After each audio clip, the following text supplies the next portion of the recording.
Halo semuanya, perkenalkan kami dari kelompok pengantar IoT. Pada video kali ini kami akan membagikan proses pengembangan proyek kami yang berjudul Tempat Sampah Pintar Berbasis IoT yang dirancang khusus untuk menjawab permasalahan sampah di lingkungan kampus Universitas Paramadina. Kita akan membahas langkah-langkah yang sudah kami lakukan, mulai dari tahap 1 hingga tahap 10. Yuk langsung kita mulai dari step pertama. Baik, di sini saya akan menjelaskan tentang step 1 desain method tempat sampah pintar berbasis IoT, yang dimana sistem purpose kami adalah meningkatkan efisiensi pengelolaan sampah melalui otomatisasi, kemudian mengurangi kebutuhan pemantauan manual dengan mengirimkan notifikasi jarak jauh saat tempat sampah penuh.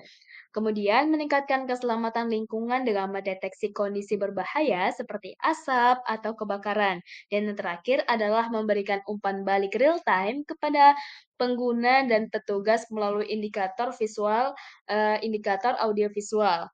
Selanjutnya, setelah sistem purpose, yaitu terdapat sistem rekrutmen yang dimana kami menggunakan 6 sistem rekrutmen. Yang pertama adalah data collection rekrutmen. Penginderaan real-time melalui sensor ultrasonik atau kehadiran pengguna dan level sampah, sensor asap atau risiko kebakaran.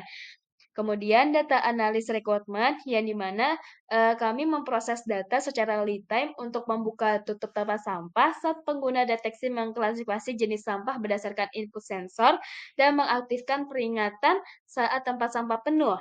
Yang ketiga ada sistem manajemen rekrutmen, yaitu adalah pengendalian otomatis motor servo untuk membuka dan menutup tempat sampah.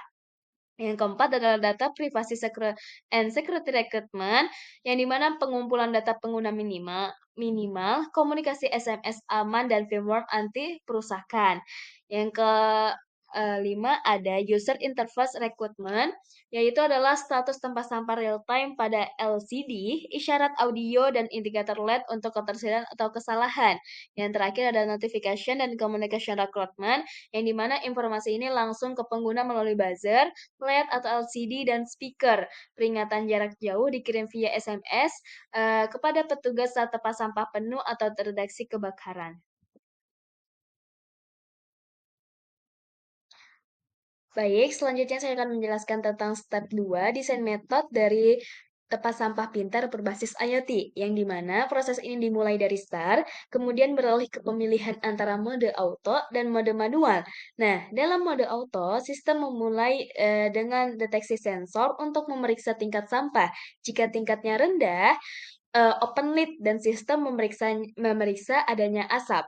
Cek smoke. Jika ada asap terdeteksi, alarm diaktifkan, kemudian notifikasi SMS dikirim, dan update display dan LED, yang dimana tampilan dan LED diperbarui. Lalu siklus diulang and atau repeat. Nah, jika tidak ada asap terdeteksi, tutup tepat tutup tertutup, keep lid, atau tampilan diperbarui dan siklus diulang. Kemudian, jika tingkatnya tinggi, notifikasi sampah penuh dikirim melalui SMS, garbage full SMS, kemudian buzzer on, dan tampilannya diperbarui dan siklus diulang kembali. Nah, dalam mode manual, sistem mengatur status lampu. Jika statusnya on, lampu dinyalakan, like on, tampil diperbarui, dan siklus diulang. Jika statusnya off, like off, dan tampilan diperbarui dan diulang kembali. Baik, selanjutnya kami akan menjelaskan step 3 dari desain metode materi kami, yaitu proses dimulai ketika seorang user yang mengakses sistem membuka dan mengoperasikan Smart Trace App. Nah, aplikasi utama yang mengelola semua fungsi sistem. Aplikasi ini berhubungan dengan virtual entity, yang di mana representasi digital dari entitas seperti ruangan dan peralatan, yang terdiri dari virtual entity room untuk ruangan dan virtual entity appliance untuk peralatan. Kemudian, kedua elemen ini bekerja sama dengan servis layanan pendukung yang terkait dengan sumber daya dan modul komunikasi, termasuk resource seperti One Device Resource, dan Communication Module. Servis ini kemudian terhubung ke device microcontroller, otak dari perangkat keras yang mengendalikan device servo motor untuk gerakan mekanis, dan aktuator, termasuk aktuator servo motor untuk menjalankan tindakan fisik berdasarkan data dari sensor dan aktuator, komponen fisik yang mendekati kondisi lingkungan dan mengendalikan perangkat sistem ini dirancang sebagai solusi IoT cerdas mengotomatikan pengelolaan sampah dengan pemantauan real time dan menjadikan efisiensi yang modern. Jadi yang pertama itu adalah sensor gas. Jadi dia itu berfungsi untuk mendeteksi apakah ada gas berbahaya, misalnya bom menyengat dari sampah. Kalau tingkat gas melebihi ambang batas, maka sensor gas akan mengirim data ke sensor suhu. Jadi sistem juga bisa langsung mengaktifkan buzzer sebagai alarm. Terus dia turun ke bawah nih, ke bawah. Jadi dia ke sensor suhunya. Jadi menerima sinyal dari sensor gas, mengukur suhu di sekitar tempat sampah. Jadi data suhu ini kemudian dikirim ke LCD display agar bisa ditampilkan secara langsung. Terus yang ketiga sensor level sampah. Jadi dia tuh bakal ngecek apakah tempat sampah sudah penuh. Jadi kalau trust levelnya udah full, maka sistem tuh bakal ngaktifin buzzernya. Jadi sebagai peringatan, bisa juga mengirim sinyal tambahan ke sensor suhu untuk validasi tambahan. Terus yang keempat, dia ke LCD display. Dia tuh menampilkan suhu, status level sampah, terus dia bakal ngedeteksi apa ada gas yang berbahaya atau enggak.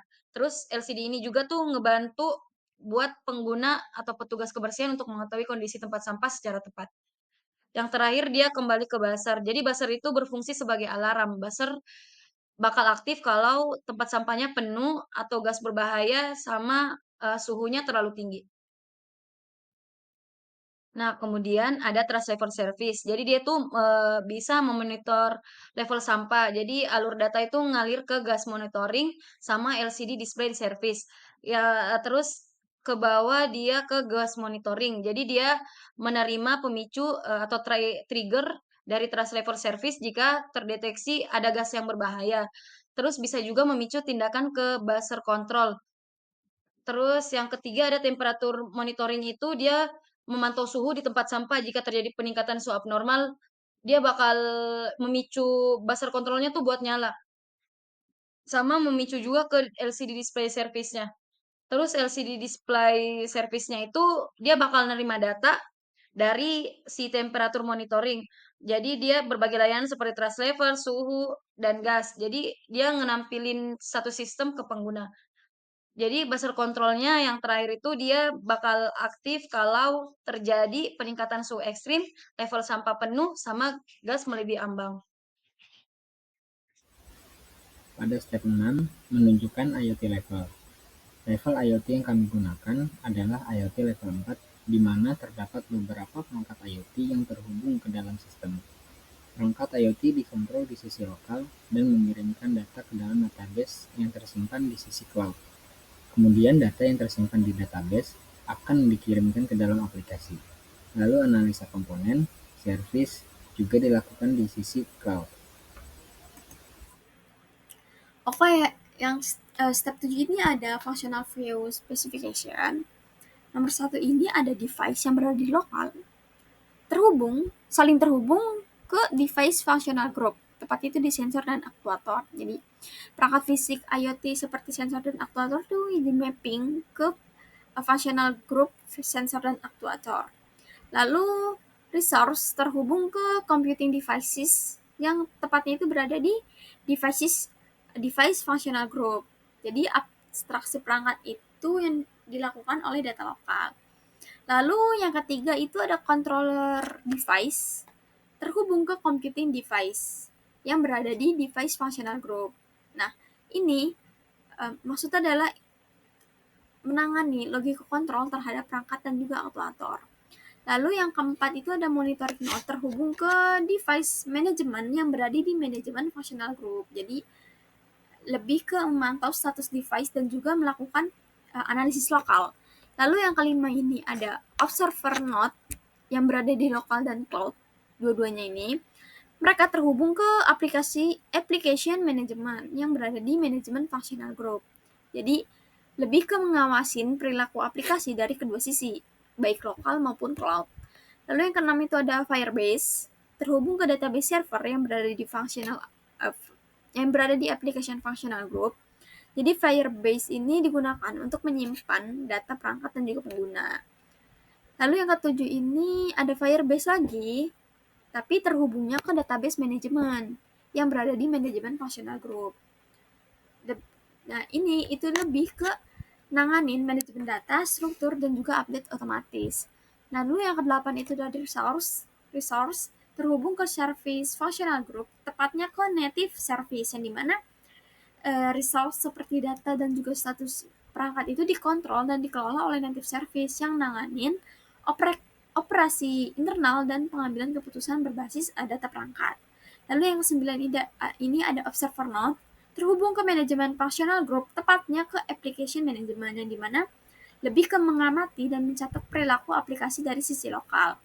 Lalu yang ke-10 itu ada application, terhubung ke database server.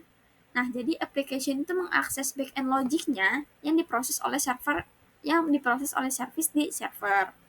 Lalu yang 11 itu ada application functional group, terhubung ke security functional group. Jadi aplikasi itu perlu mengakses komponen keamanan untuk autentikasi, otorisasi, dan juga validasi data pengguna atau perangkat. Lalu yang terakhir itu ada observer node, baik itu lokal ataupun cloud, terhubung ke application functional group, tepatnya ke mobile app atau application server, yang dimana observer node ini memantau jalannya aplikasi baik dari sisi pengguna maupun sistem backend. Baik, selanjutnya itu ada step 8, yang dimana step 8 ini adalah operational view specification.